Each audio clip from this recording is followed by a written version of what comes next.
There are moments we don't want to talk about, moments when we knew better but did it anyway, when we stood at the crossroads and chose sin, not out of ignorance, not out of confusion, but because temptation sang sweet, and we wanted it more than we wanted him. And afterward, silence, shame. That cold place where prayer feels fake, worship feels forced, and God seems far away. David, the man after God's own heart, he knew that place. He didn't just flirt with failure. He slept with it, adultery, murder, lies, a prophet's rebuke, and out of the ashes of that sin, Psalm 51 was born. So if you've ever asked, can I still be forgiven after that? Can I still be used after falling so far? Then Psalm 51 is not a poem for you, it's a lifeline. Let's read the whole chapter. Have mercy upon me, O God, according to thy loving kindness, according unto the multitude of thy tender mercies, blot out my transgressions. Wash me thoroughly from mine iniquity, and cleanse me from my sin. For I acknowledge my transgressions, and my sin is ever before me. Against thee, thee only, have I sinned, and done this evil in thy sight, that thou mightest be justified when thou speakest, and be clear when thou judgest. Behold, I was shapen in iniquity, and in sin did my mother conceive me. Behold, thou desirest truth in the inward parts, and in the hidden part thou shalt make me to know wisdom. Purge me with hyssop, and I shall be clean. Wash me, and I shall be whiter than snow. Make me to hear joy and gladness, that the bones which thou hast broken may rejoice. Hide thy face from my sins, and blot out all mine iniquities. Create in me a clean heart, O God, and renew a right spirit within me. Cast me not away from thy presence, and take not thy Holy Spirit from me. Restore unto me the joy of thy salvation, and uphold me with thy free spirit. Then will I teach transgressors thy ways, and sinners shall be converted unto thee. Deliver me from blood guiltiness, O God, thou God of my salvation, and my tongue shall sing aloud of thy righteousness. O Lord, open thou my lips, and my mouth shall shew forth thy praise. For thou desirest not sacrifice, else would I give it. Thou delightest not in burnt offering. The sacrifices of God are a broken spirit, a broken and a contrite heart, O God, thou wilt not despise. Do good in thy good pleasure unto Zion. Build thou the walls of Jerusalem. Then shalt thou be pleased with the sacrifices of righteousness, with burnt offering and whole burnt offering. Then shall they offer bullocks upon thine altar. David doesn't hide, he doesn't excuse, he doesn't shift blame. He confesses, against you and you only have I sinned. That's not minimizing the damage he did to others. It's recognizing that every sin is first a betrayal of God. He doesn't bring performance, he doesn't offer penance, he brings a broken heart. And what does verse 17 say? A broken and contrite heart, O God, you will not despise. The beauty of this psalm isn't in poetic language, it's in how ugly it gets. David lays bare his guilt, and still he hopes in God's mercy. Let me say this to someone listening. You might be broken, but you're still called. You might be stained, but grace still cleanses.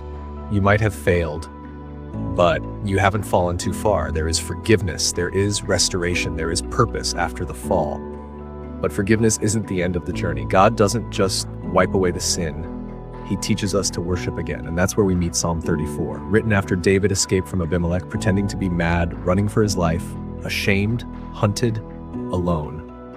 And yet I will bless the Lord at all times. His praise shall continually be in my mouth. My soul shall make her boast in the Lord. The humble shall hear thereof and be glad. O magnify the Lord with me, and let us exalt his name together. I sought the Lord, and he heard me, and delivered me from all my fears. They looked unto him, and were lightened, and their faces were not ashamed. This poor man cried, and the Lord heard him, and saved him out of all his troubles. The angel of the Lord encampeth round about them that fear him, and delivereth them. O taste and see that the Lord is good. Blessed is the man that trusteth in him. O fear the Lord, ye his saints, for there is no want to them that fear him. The young lions do lack, and suffer hunger, but they that seek the Lord shall not want any good thing. Come, ye children, hearken unto me. I will teach you the fear of the Lord. What man is he that desireth life and loveth many days, that he may see good? Keep thy tongue from evil, and thy lips from speaking guile. Depart from evil and do good. Seek peace and pursue it. The eyes of the Lord are upon the righteous, and his ears are open unto their cry. The face of the Lord is against them that do evil, to cut off the remembrance of them from the earth. The righteous cry, and the Lord heareth, and delivereth them out of all their troubles. The Lord is nigh unto them that are of a broken heart, and saveth such as be of a contrite spirit. Many are the afflictions of the righteous, but the Lord delivereth him out of them all. He keepeth all his bones, not one of them is broken. Evil shall slay the wicked, and they that hate the righteous shall be desolate. The Lord redeemeth the soul of his servants, and none of them that trust in him shall be desolate. How do you praise God with a past like David's? Remember verse 6. This poor man cried. You don't have to pretend. You don't have to be polished. You come poor, and God answers. He delivers. He surrounds, he redeems, not because you're impressive, but because he's good. This is praise after the pit. This is worship with wounds still healing. This is faith that limps, but keeps walking. And now, as we rise from guilt and walk in grace, Psalm 1 teaches us how to stay rooted. The journey begins in sorrow, but it ends in delight. Blessed is the man that walketh not in the counsel of the ungodly, nor standeth in the way of sinners, nor sitteth in the seat of the scornful. But his delight is in the law of the Lord, and in his law doth he meditate day and night. And he shall be like a tree planted by the rivers of water, that bringeth forth his fruit in his season. His leaf also shall not wither, and whatsoever he doeth shall prosper. The ungodly are not so, but are like the chaff which the wind driveth away. Therefore the ungodly shall not stand in the judgment, nor sinners in the congregation of the righteous. For the Lord knoweth the way of the righteous, but the way of the ungodly shall perish. Did you catch the progression?